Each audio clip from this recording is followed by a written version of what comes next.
The rain fell not as water, but as needles of cold iron, piercing the mist that clung to the mountain pass. It was a rain that sought to wash away sin, yet the earth here was steeped in too much. In the slick mud and jagged rock, two figures stood opposed, a tableau of eternal strife. On one side was Kato, a samurai whose name meant Sea of Resolution. His armor, once a proud lacquered blue, was scarred and dulled by decades of war. Not against men, but against things that crawled from the shadows of the world. In his hands rested his soul, a katana named Shizukana Kaze, the quiet wind. Its blade was a mirror to the moon, a sliver of pure, honed spirit. Opposing him was no mere demon. It was a Yamahagane, an iron mountain demon. Its form was a grotesque sculpture of molten rock and blackened iron, standing twice the height of a man.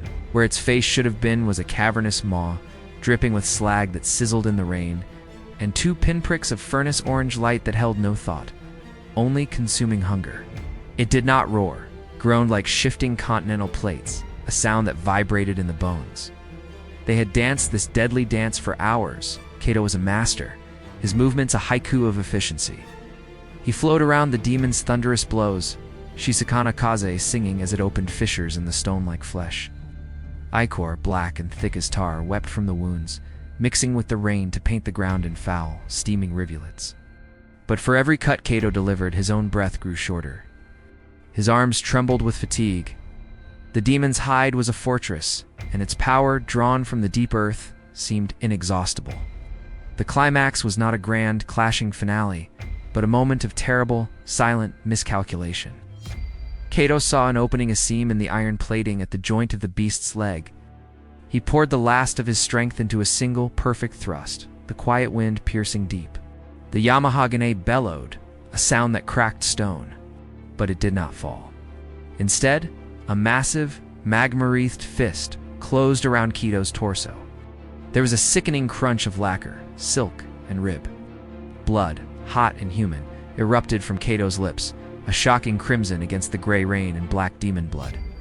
His vision swam. He watched, detached as the demon wrenched itself free from his embedded blade, the beautiful steel scraping against rock with a shriek. Kato's body was cast aside like a broken doll, sliding through the mud to rest against a weather-bleached cedar. His life pooled around him, warm where the rain was cold. The Yamahagane loomed over him, its fiery eyes banking to a dull glow. It had won, turned, and began its slow tectonic retreat into the deeper mountains, its purpose fulfilled.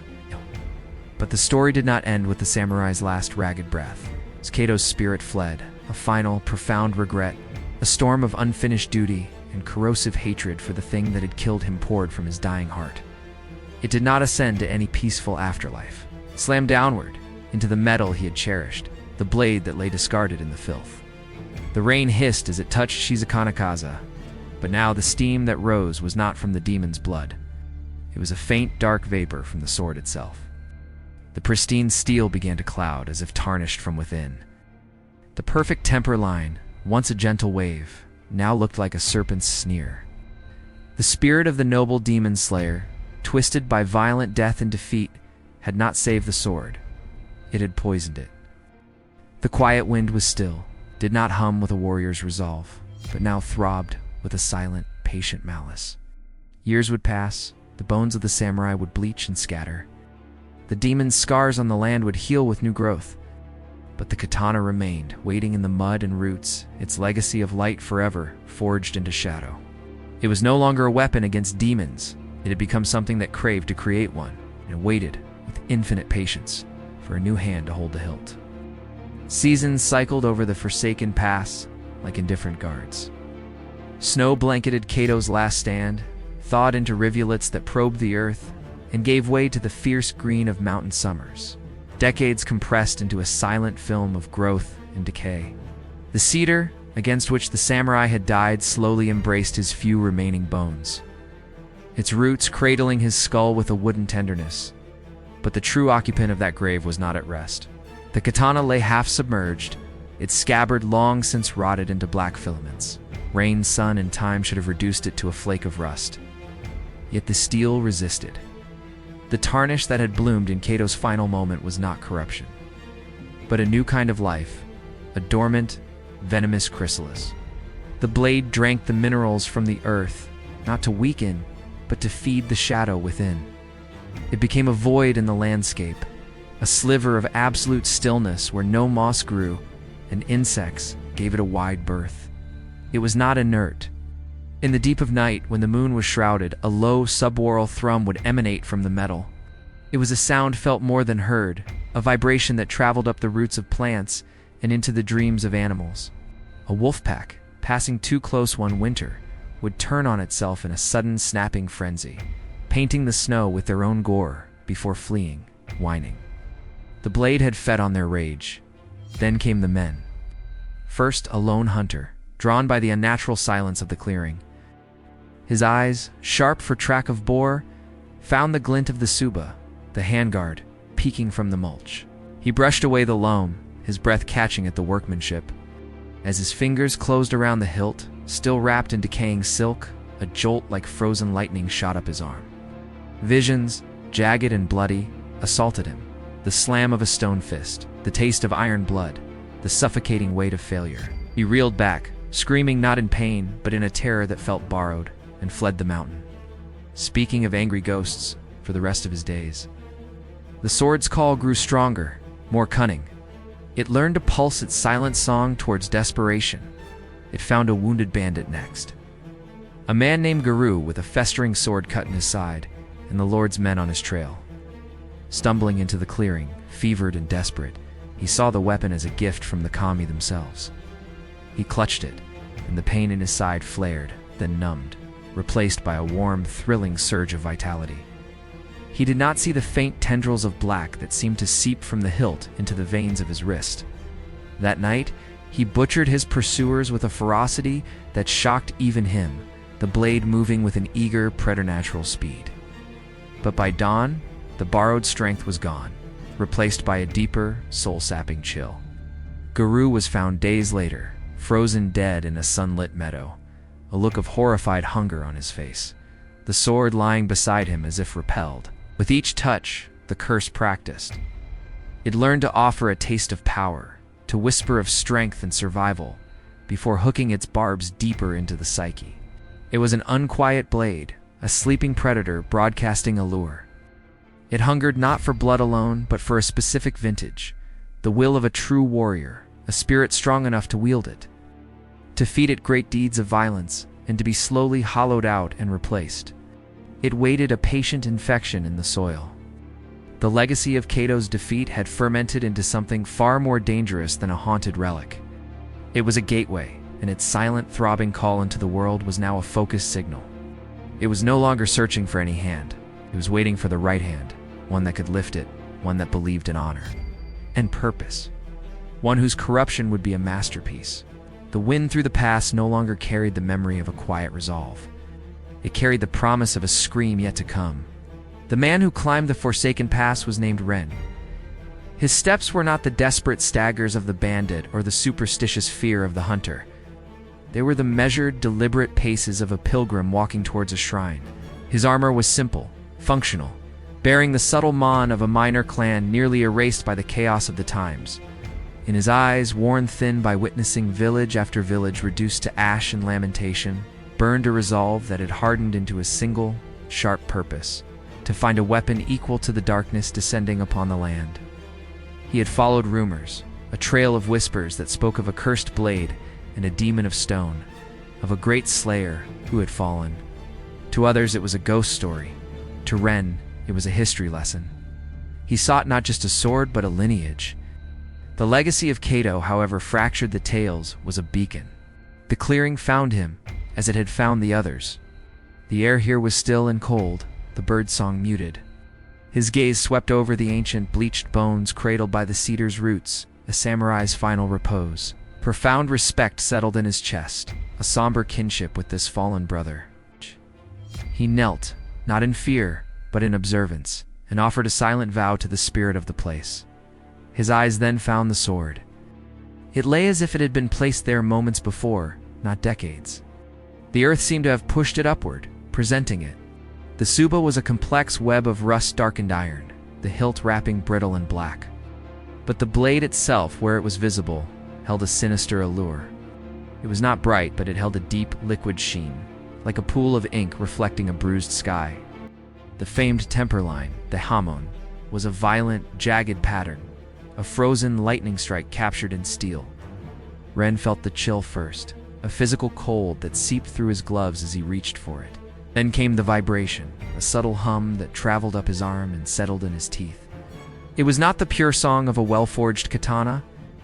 It was the low, approving growl of a waking beast.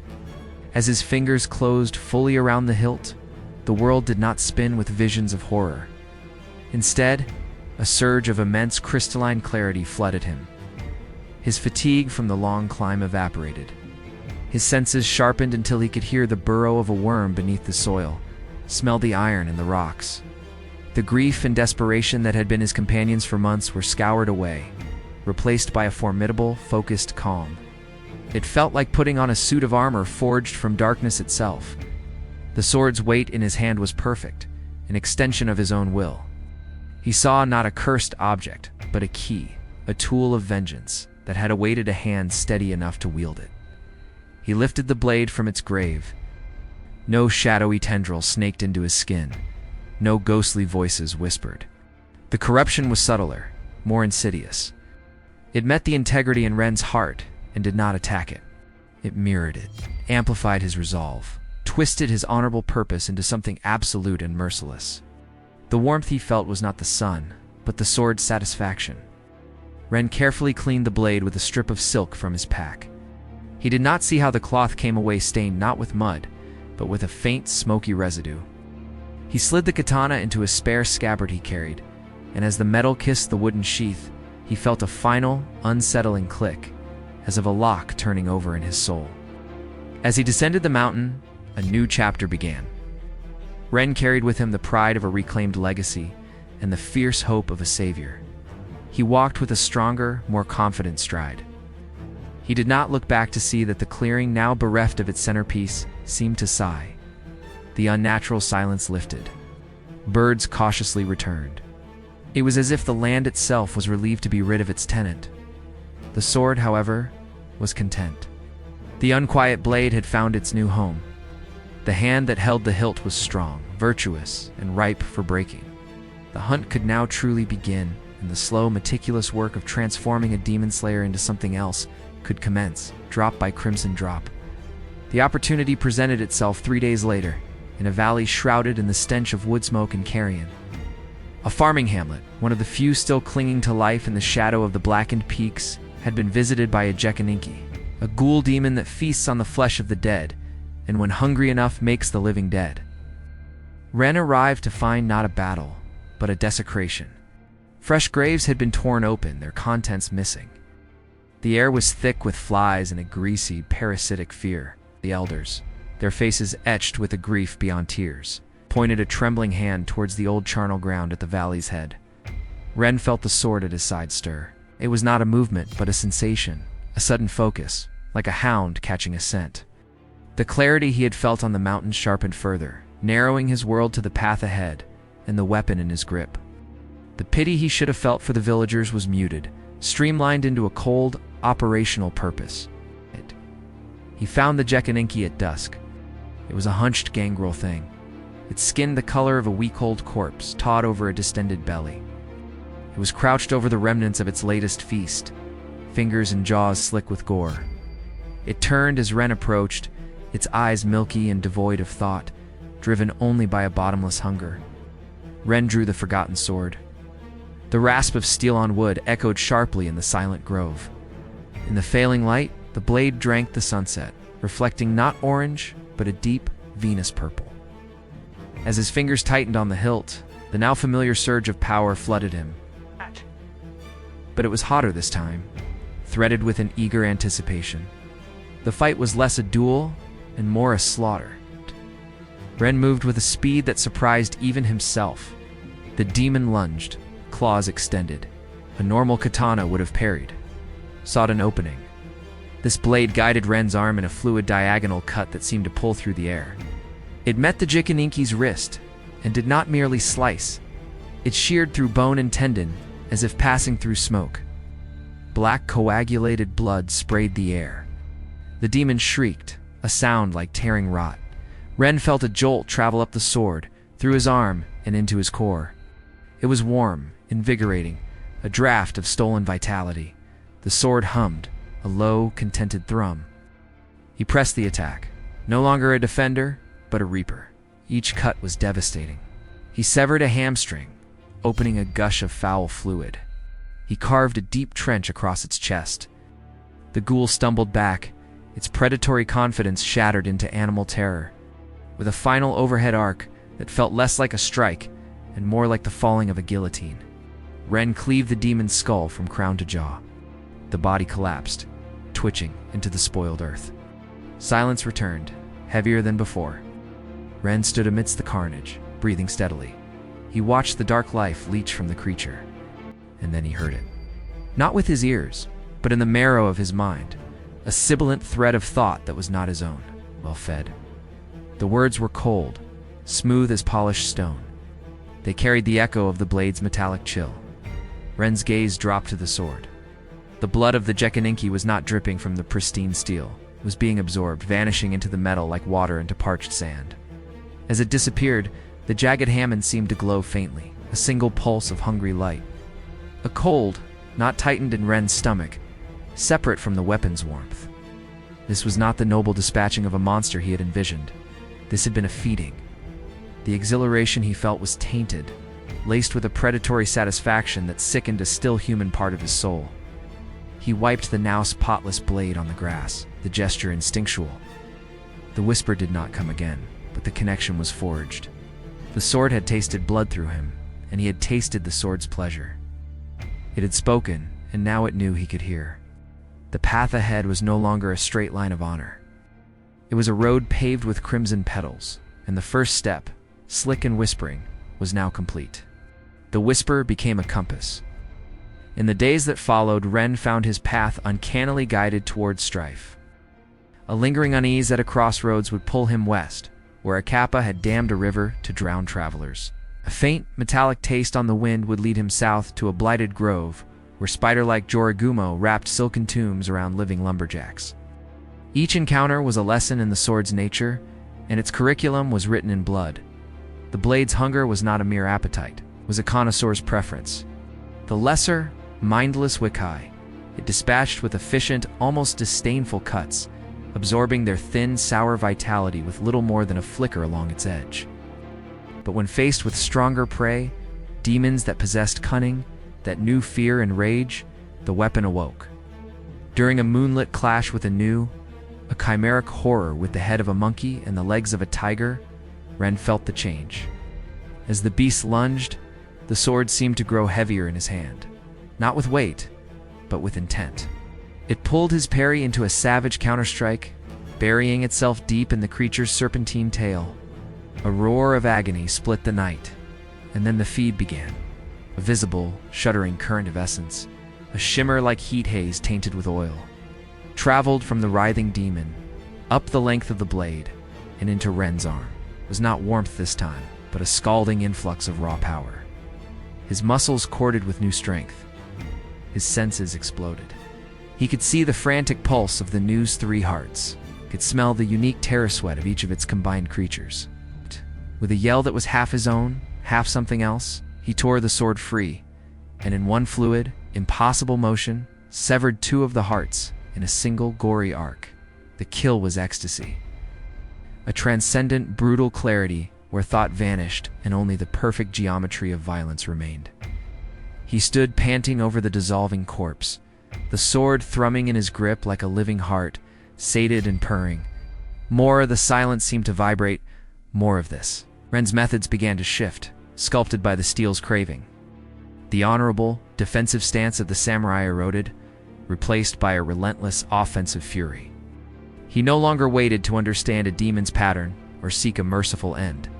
He learned to provoke, to wound without killing, to let the creature thrash and pour its potent anguish into the air.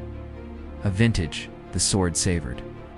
He found himself aiming not for clean kills, but for arteries, for tendons, for places that would spill the most life force in the most agonizing way before the final cut. One evening, after butchering a pack of wolf demons in a gorge that ran red with their ichor, he caught his reflection in a still pool. A stranger glared back. His eyes, once weary but firm, held a sharp, hungry glint. The lines of his face seemed harder, etched not by sun and wind, but by the echoes of screams. The blood spatter across his cheek did not feel like a stain to be wiped away. It felt like a mark of prowess.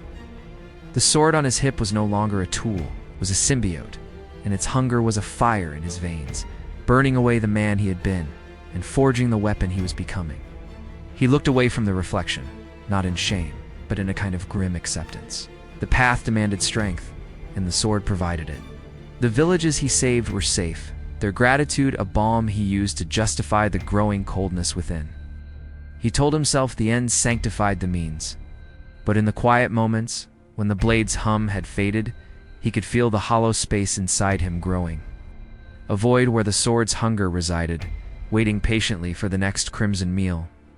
The hunt was no longer a duty, it was an addiction, and the steel was both the needle and the drug. The village of Hoshimi was a fragile constellation of lights clinging to the mountain's shoulder. They had been besieged not by a single demon, but by a slow, creeping sickness, a wield. The flaming wield demon that carried the tormented face of its past life, which haunted the single pass leading to their fields. It did not attack outright, but it's relentless. Whispering presence at night drove livestock mad and withered crops with frost in high summer. Desperation had carved deep lines into the elder's face as he begged Ren for salvation. Ren felt the sword's immediate vibrating interest. This was no mindless Jekininki. This was a spirit of potent malice, a feast of fear and ancient sin. The anticipation that curled in his gut was sharp, metallic. It felt like his own. He confronted the wield at the mouth of the pass at twilight. It was as described, a massive iron-rimmed wagon wheel wreathed in cold blue fire, spinning in midair. At its hub, a man's face, stretched in an eternal scream of damnation, its eyes hollow pits that wept spectral flames. It saw Ren and let out a low moan that seemed to siphon the warmth from the very air. Ren drew the sword. The familiar surge came, but it was laced now with a predatory joy. It did not wait. He charged. The battle was a whirlwind of shrieking metal and ethereal fire. The wheel demon was swift, its burning rim shearing through rock as it hurtled towards him.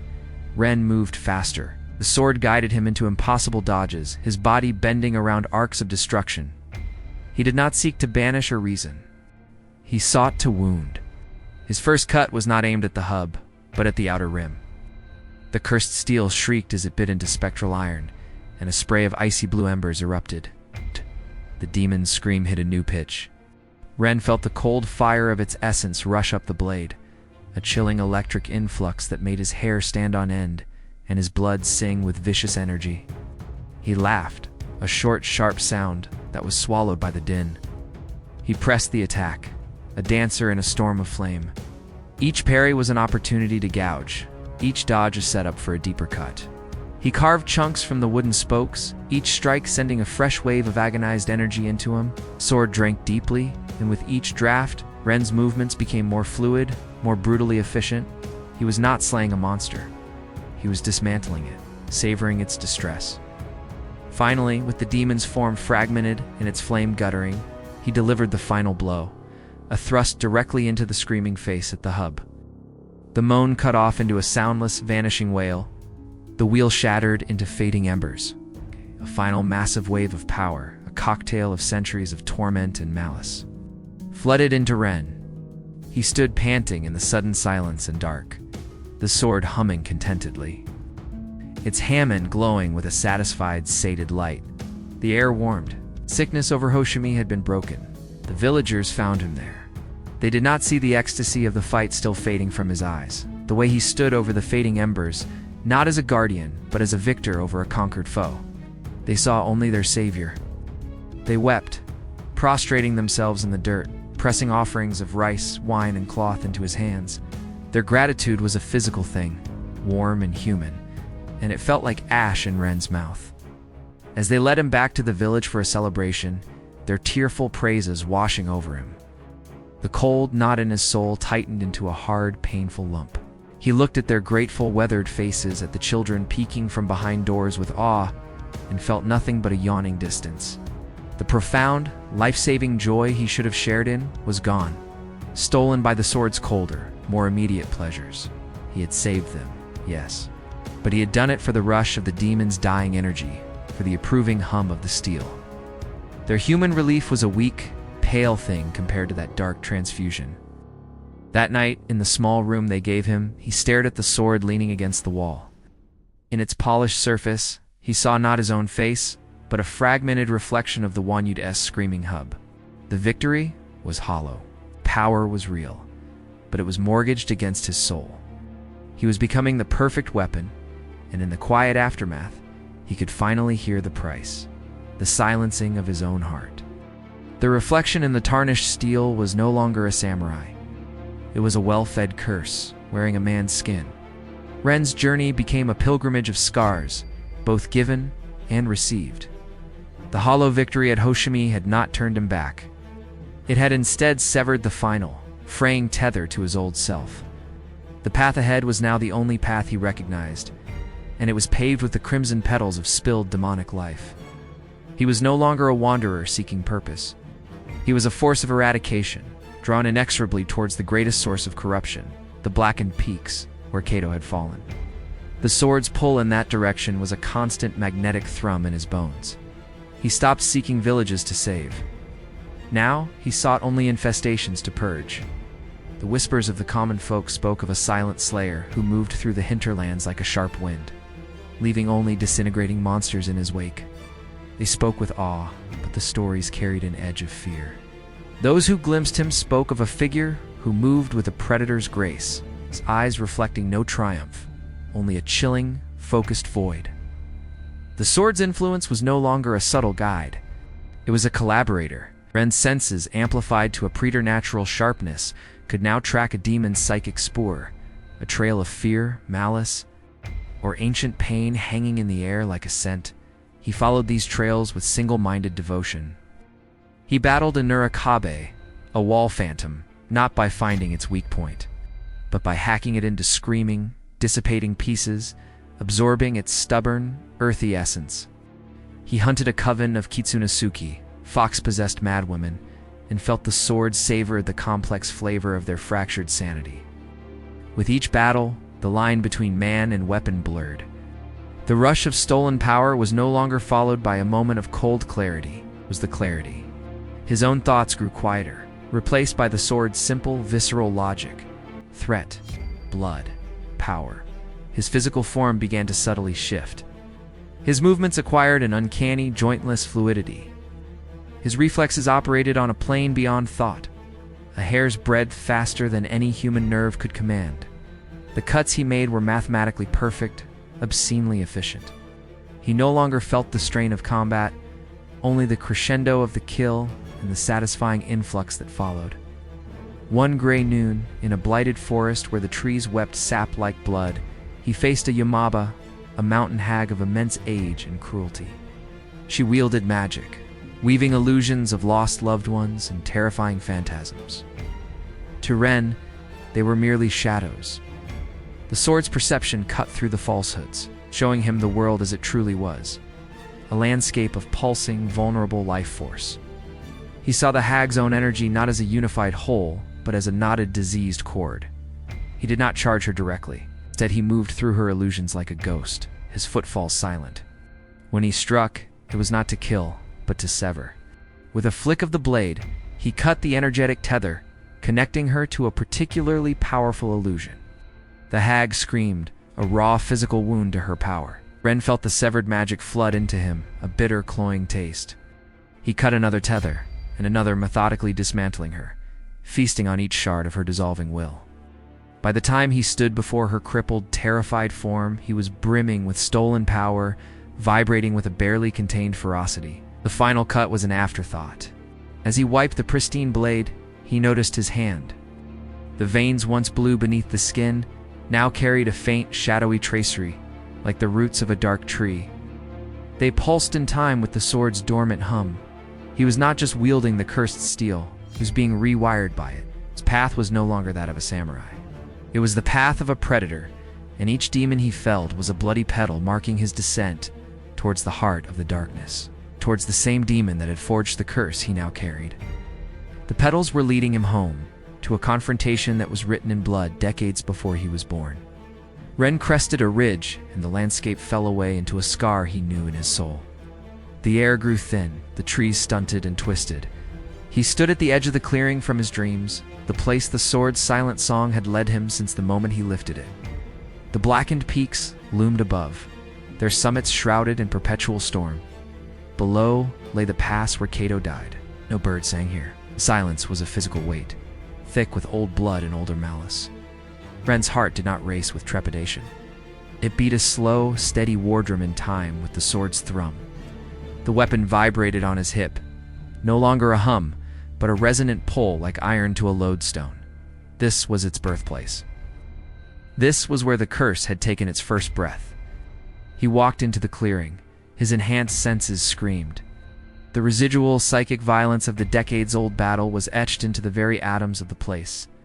He could smell the phantom scent of Kato's blood in the rust-colored lichen, feel the echo of the Yamahagani's seismic rage trembling up through the soles of his boots. His gaze found the ancient cedar, its roots still cradling the pale, silent remnants of a skull.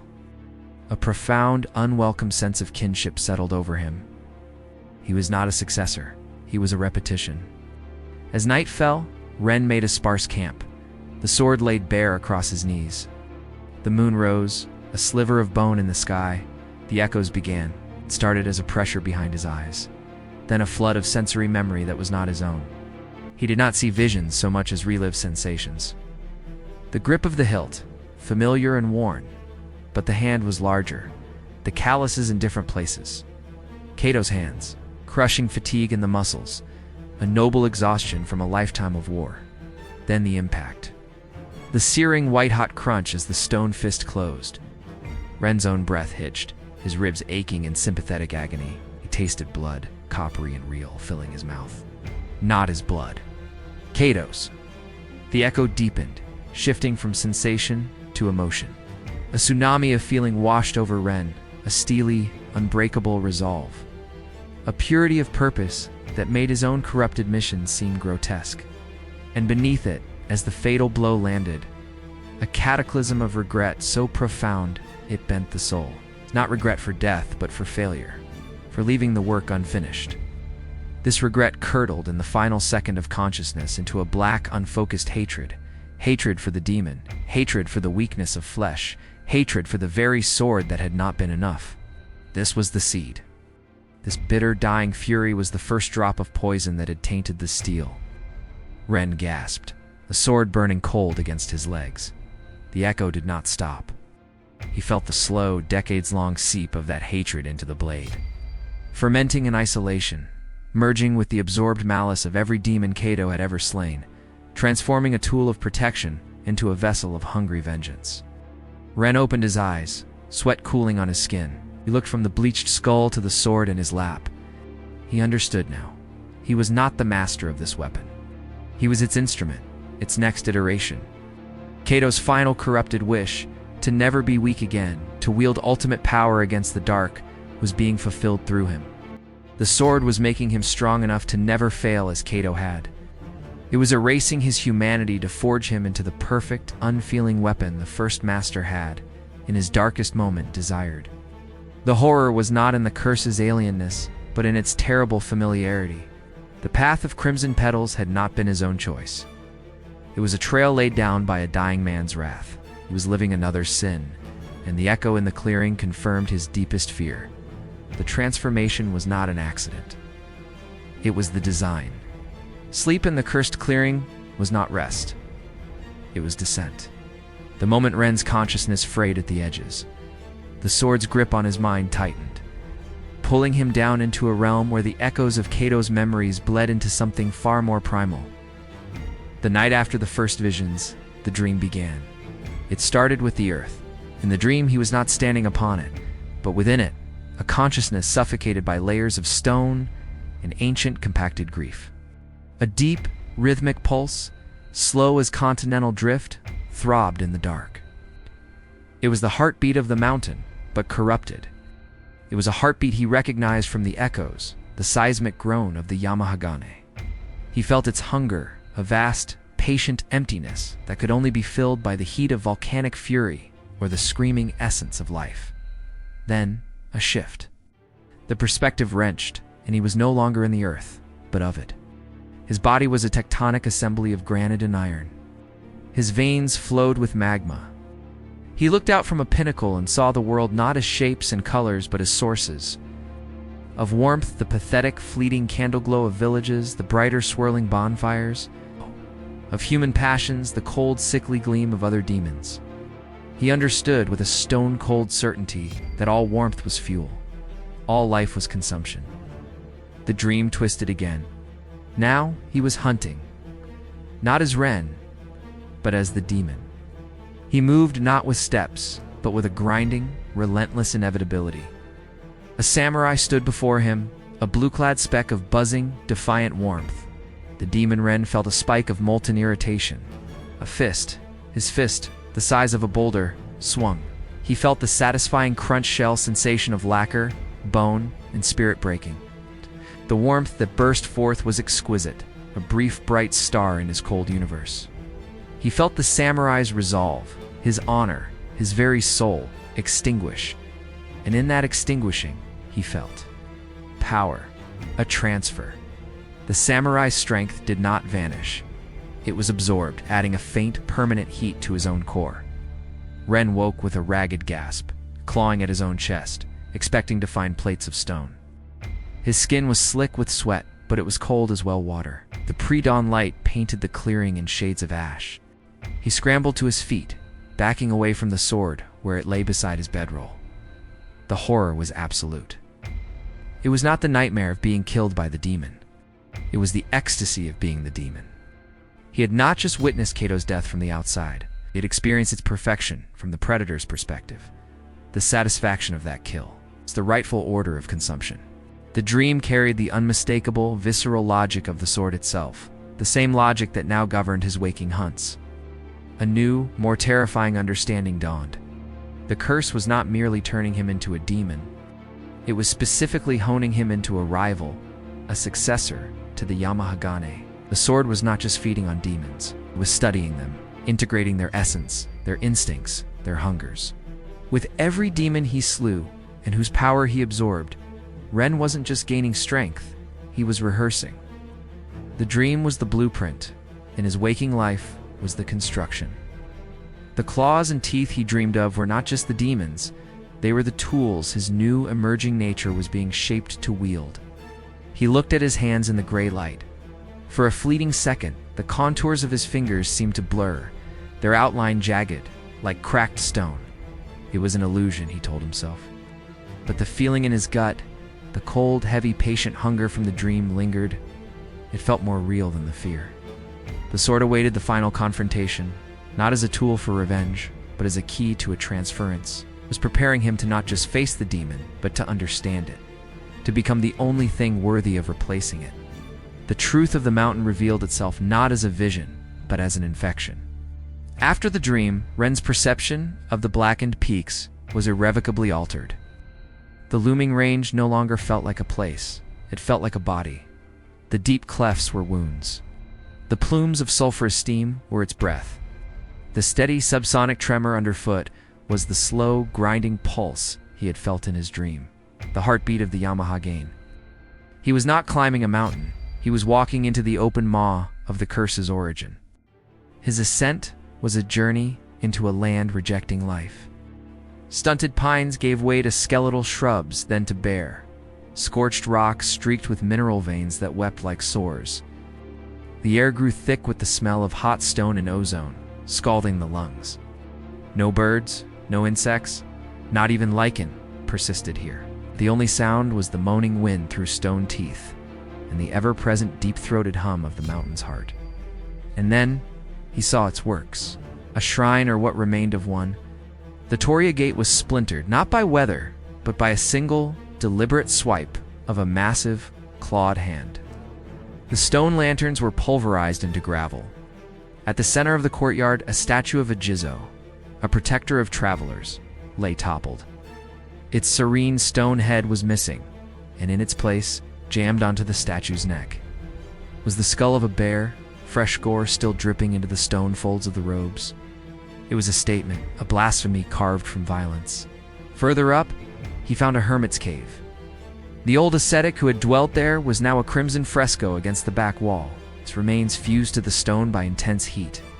A single, petrified hand forever raised in a futile warding gesture. The message was clear. This domain tolerated no other spirits, no prayers, no solace. This was a temple of one. Ren's breath came in ragged pulls, but not from fatigue. The sword on his back was no longer a weight, felt like a lodestone, pulling him forward, resonating with the mountain's pulse, until they beat in a discordant sync. His own blood seemed to thrum in time with it. The cold, patient hunger from his dream awoke in his belly, a hollow echo of the vast emptiness above. He crested a final ridge, and there, in a colossal, crater-like bowl where the peak should have been, he saw his destination. It was less a shrine and more a ossuary of defeat. The ruins of a larger ancient complex were scattered like a giant's discarded toys.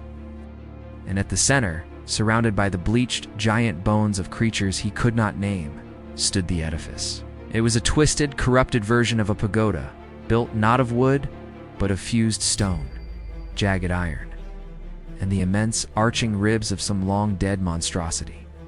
It pulsed with a dull internal glow, like a forge buried in the earth. This was no mere dwelling. It was a lair, a heart chamber, a monument to the Yamahagani's victory over Kato, and its dominion over the land. The very stones whispered of the demon's absolute power, its endless, grinding reign. Ren felt no fear. The sword's influence rose to meet the oppressive aura, wrapping his mind in a familiar, chilling clarity. The horror of the hermit's fate, the desecration of the shrine, these things were distant, like stories read in a book. What was immediate, what was real, was the pull. The confrontation was no longer an event on the horizon.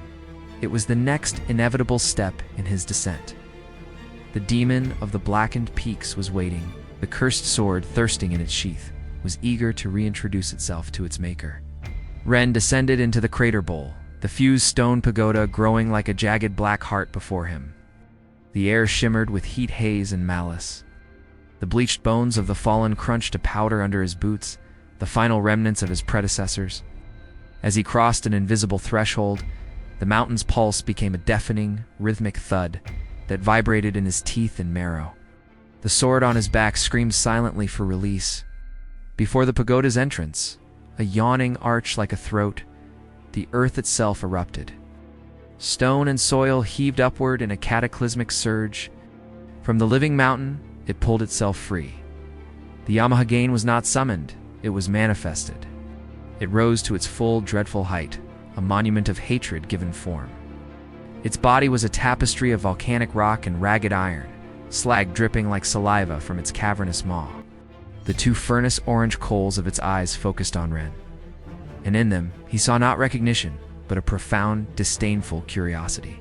It was the same look he had felt in his dream, the gaze of a predator assessing a slightly warmer patch of stone. Ren drew the sword. The shriek of steel was lost in the demon's tectonic groan. The moment the hilt touched his palm, the change overtook him. The last vestiges of his human trepidation were scoured away by a flood of frigid hyperclarity. The world simplified into geometries of force and vulnerability. The sword's hunger merged with his own, a singular, screaming need. He did not wait. He moved, a blur of darkened metal against the gray stone. The demon's first swing was a casual, backhanded sweep of an arm like a falling monolith. Ren didn't dodge. He flowed up the arm, his feet finding purchase on jagged plates, the sword trailing a line of searing black cuts. Ichor, hot as molten lead, sprayed, sizzling where it struck the ground. The Yamahagane bellowed, the sound cracking the stones at its feet. It was a sound of annoyance, not pain. The battle was a brutal ballet. Ren was a hornet, swift and venomous, striking at joints, at the seams of iron plating, at the glowing fissures in its stone flesh. Each cut was deeper than Kato's could ever have been, empowered by 100 stolen demon essences. Each splash of the demon's vital fire was met by the sword's eager absorption, the blade drinking the ancient potent energy and funneling it back into Ren in a continuous, exhilarating loop. He felt stronger with every passing second, faster, his body reacting on an instinct that was no longer entirely his own. He saw an opening, a fissure in the creature's chest, pulsing with a brighter inner light, the heart chamber. With a roar that tore his human throat, Ren gathered all the stolen power, all the sword's fervent will, and leaped. He became a living spear, the sword point aimed at that glowing fault. But the Yamahagane was not the mindless beast of Kato's era. It had grown, learned. As Ren committed to the thrust, the demon's other hand, impossibly fast, closed around him in midair. Stone fingers, each the size of a tree trunk, encircled his torso. There was a sickening creak of armor and the groan of ribs bending on the brink of breaking. The furnace eyes loomed close. Ren hung there, helpless, the sword still gleaming in his grip, but powerless in the crush. He was not being killed, he was being examined. The demon's gaze shifted from Ren's face to the sword, and back. A low, grinding rumble emanated from its core, a sound that carried the faint, mocking echo of understanding. It recognized the blade, recognized the curse. It saw not an avenger, but a curiosity, a pupa of its own kind, struggling in a shell of flesh. With a contemptuous flick, it hurled Ren across the crater, impacted the wall of the fused stone pagoda, bones snapping, the world exploding into white, shattering pain. He slid to the ground, the sword clattering from his grasp, landing just out of reach. The Yamahagane turned away, dismissing him, and began to sink back into the earth from whence it came. The lesson delivered. Power alone was not enough. The mountain was patient. It would wait for the transformation to complete. Agony was the first master now. Ren lay broken against the base of the pagoda, every breath a knife twist in his chest. His left arm hung at a grotesque angle, the bone a screaming white promise beneath torn skin. Blood, hot and coppery, filled his mouth and seeped into the ashen soil. The Yamahagane was gone, its dismissal more crushing than any killing blow. It had not deemed him worthy of death, only of scorn. But the curse was a patient physician. As Ren's vision dimmed, the sword, lying a mere arm's length away, began to pulse. Not with light, but with a palpable, magnetic need. Its hunger echoed the hollow, screaming void in his own shattered body. It offered no comfort, only a transaction. He could die here as a man, his bones joining the litter of failures in the crater. Or he could reach. A guttural sound, part sob, part snarl, ripped from his throat. His functional hand, trembling, clawed at the ground, dragging his broken body an inch, then another. Each movement was an eternity of fire. His fingers stretched, nails breaking against the stone, until his fingertips brushed the cool metal of the blade. The connection reignited like a lightning strike. This time, the power did not come as a thrilling rush. It came as an invasion. The sword, sensing its vessel's critical damage, acted not to heal, but to preserve. It unleashed a torrent of the stolen essence it had hoarded, the shrieking vitality of the Gekininki, the cold spite of the Wanyude, the cunning of the Kitsune, the raw hatred of 100 fallen nightmares. This polluted energy flooded into Ren, but it did not mend his human form. It bypassed it. He felt his broken ribs grind, not knitting back together, but fusing into a solid, unbreakable plate beneath his flesh. The dislocated arm snapped back into its socket with a wet crack, the ligaments reforging themselves into cables of dark, resilient tissue. The pain did not vanish. It was consumed as fuel, transformed into a cold, metallic strength. He watched, detached, as the skin over his knuckles split. Not to bleed, but to reveal glimpses of something black and hard as iron underneath before sealing over. He pushed himself to his knees, then to his feet. His body stood, but it was wrong. He moved without the fluid grace of a swordsman, but with a heavy, relentless certainty. The shadows around him seemed to cling to his form, deepening. His own blood on his lips tasted like ash and ozone. He looked at his reflection in the sword's blade, now clutched in a hand that felt both his and not. The face that stared back was a fracture. One eye was his own, wide with a horror too deep for screams. The other eye, from the same face, was different. The pupil, a vertical slit. The sclera veined with burning orange. A perfect mirror of the Yamahagane's gaze. The the human and the demonic, not at war, but sharing the same shattered window of his soul. The price was clear. The sword had saved him, but it had done so by cementing the transformation. His humanity was no longer being eroded, was being compartmentalized, sealed off in a corner of his mind while a new, harder consciousness took the helm. He was not a man holding a cursed sword. He was a cursed sword wearing the remnant of a man. The path of petals was gone. He stood at the precipice of the abyss, and the final choice was no longer about victory or defeat, but about which half of his fractured soul would take the final falling step. The thing that had been Ren stood in the crater, its breath a plume of steam in the frigid, toxic air. The fracture was its reality now, the human half, a diminishing ghost, observed from behind the glass of its own eyes, a prisoner. The other half, a consciousness forged of cursed steel and consumed demons, held the reins. It felt no pain from its mended bones, only the cold, humming purpose of the sword in its grip. The Yamahagani's dismissal was a data point, an error in strategy. It would not be repeated. This time, it did not wait for the demon to rise. It walked to the center of the bone-littered bowl, where the earth was warmest, and drove the sword point first into the ground. Not an attack, but a challenge. Conduit. The blade plunged deep, and through it, the new will poured a concentrated scream of stolen essences. The rage, the fear, the malice of everything it had slain. It was a psychic toxin, an insult delivered directly into the mountain's dreaming flesh. The earth exploded. The Yamahagane erupted not with slow grandeur, but in a shattering geyser of rock and fury. It was not curious now, it was angered. Its furnace eyes blazed, fixing on the fractured being before it. This was no longer a pupa. This was a rival, demon struck with world-ending force. A fist like a meteor descended. The Ren thing did not dart away. It braced and brought the sword up in a blazing arc. The collision was cataclysmic. Stone met cursed steel with a shockwave that pulverized the surrounding bones to dust. The sword held. It did not chip. It bit, shearing through iron like knuckle, drinking the gout of molten ichor that followed. The Yamahagane roared, a sound of genuine surprise and pain. The battle was no dance. It was a brutal, mechanistic dismantling. The Ren thing moved with a predator's economy, every motion designed to inflict maximum damage and harvest energy. It parried a column-like leg and severed a tendon of glowing stone. It vaulted over a sweeping tail, the sword dragging a deep, sizzling trench along the demon's spine. With each wound, the sword drank, and with each draft, the Ren thing grew stronger, colder, more relentless. It was winning, but the victory was a horrifying spectacle. The human ghost within watched as its own body fought with a ferocity that was beautiful and abominable. It saw the demon's stony hide crack, saw rivulets of its fiery life force flow into the blade and then into the shell it inhabited, empowering the very curse that held it captive. The Yamahagane, wounded and enraged, made its final gambit.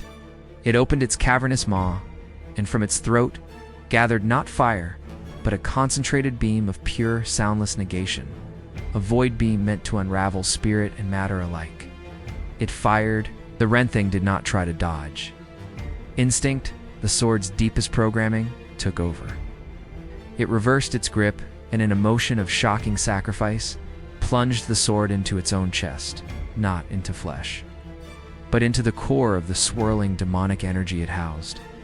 The blade became a shield.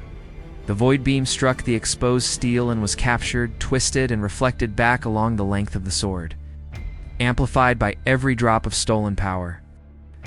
A lance of reversed entropy shot from the Ren thing's body, not from the sword's tip, but from its own heart. It struck the Yamahagane in its own glaring eye. There was no explosion, only a sudden, profound silence. The demon's form froze. Then, from the point of impact, a web of black cracks raced across its entire mountainous body. With a sigh like a collapsing continent, the Yamahagane crumbled inward, disintegrating into a mound of cold. Dead gravel and inert iron, true evil had fallen. But the cost hung in the air, thick as the settling dust. The Ren thing stood victorious, the cursed sword still transfixing its chest, a grotesque victory monument. It had used itself as a weapon, a living catalyst for the curse's ultimate function. The blade had won, and it remained buried in the heart of its master, waiting to see what emerged from the silence. Silence, deeper than any the mountain had known, descended. The oppressive pulse of the Yamahagain was gone, leaving only the moan of the wind through the dead crater. The victor stood alone, a statue of scars and sacrifice, with the sword's hilt protruding from its sternum like a ghastly new limb. Within, a war more profound than the one just concluded reached its crescendo. The curse, having achieved its prime objective, was triumphant. It pulsed through the vessel's reforged veins, seeking to complete the final seal. It offered the culmination of all its promises: absolute power, dominion over the cleansed mountain, the strength to never feel pain or weakness again. It was the iron fist, the unfeeling will, the perfect weapon. All the fractured being had to do was let go, to allow the last embers of the man named Ren to gutter out, to become the new, greater demon of these peaks. But those embers still glowed. The human ghost, though trapped, had witnessed everything. It had seen the Yamahagain fall. It had felt the echo of Kato's final regret in that victory. This was not the end the first master had wanted, however twisted his final wish had become. This was merely the perpetuation of the cycle, a new monster on the throne, born from the very tool meant to slay it. The ghost of Ren recoiled from the curse's cold embrace. It clung to memories that had no tactical value: the smell of rain on pine, the weary smile of a village elder saved, the simple weight of an uncursed blade. It remembered purpose, not just hunger. It remembered choice. The fractured body trembled. A human hand rose, shuddering with the effort, and closed around the hilt of the sword buried in its chest. The curse recoiled in confusion. This was not the programmed response. This was an external variable. With a scream that was part agony, part defiance, the man within pulled. The blade, slick with a mixture of black ichor and human blood, slid from the stone-like flesh with a sickening scrape. It did not heal. A gaping wound remained, a vortex of conflicting energies, the swirling darkness of the curse and the fading warm glow of a human spirit. The being held the dripping sword at arm's length. It looked at the weapon, now a symbol of both salvation and damnation. The final choice was not about victory. It was about identity. Would it be the warrior who wielded, or the weapon that was wielded? Would it rule this dead place as a king of ashes, or would it deny the throne entirely? The curse whispered of inevitable victory, of the mountain waiting to be claimed.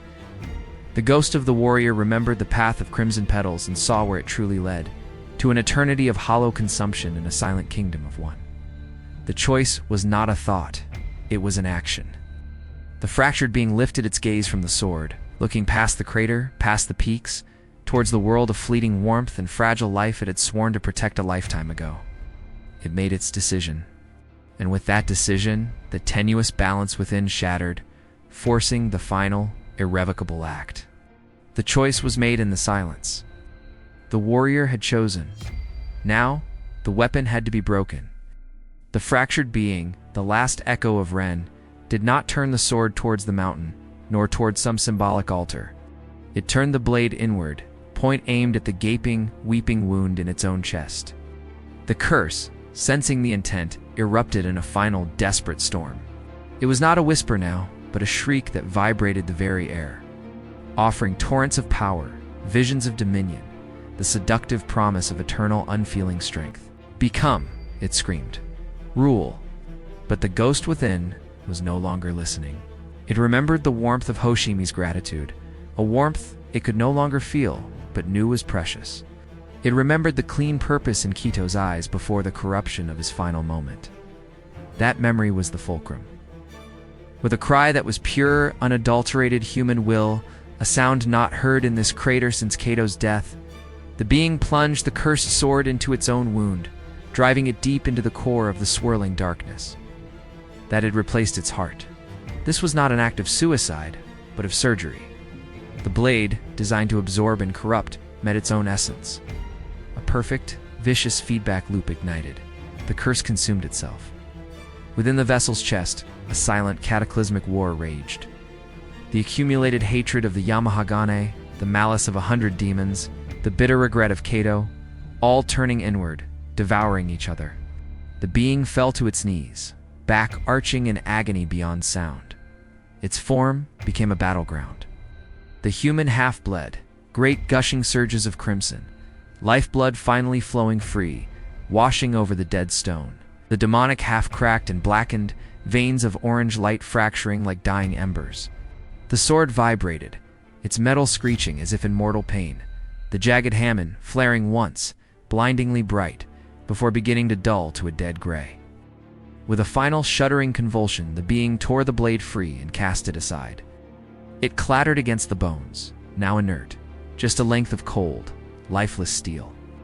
Its curse extinguished in the crucible of a willing soul. What remained in the crater was no longer a fusion. The darkness, robbed of its anchor, dissipated like smoke in the wind. What slumped forward, breathing in ragged, wet gasps, was a man. Just a man. Terribly wounded, bleeding out his life onto the conquered earth, his body a map of terrible scars and half-mended breaks. The eye that had burned with demonic fire was now only human, clouded with pain. Ren saw the world with human senses again, the ache, the cold, the stunning. Deafening silence of the mountain without its master. He saw the broken sword and felt nothing from it. The hunger was gone, the whispers were gone. He would die here, he knew. His blood was watering the grave of the demon, sealing the curse not with power but with sacrifice. He had not become the new monster. He had used the curse's own logic to break it, turning its purpose inside out until it collapsed. As his vision dimmed, the wind shifted. It carried a new scent, clean and distant. Pine from the lower slopes. The promise of rain. It was the scent of the world he had saved. He did not rule it, would not even return to it. But he had, in the end, chosen to be its warrior, not its weapon.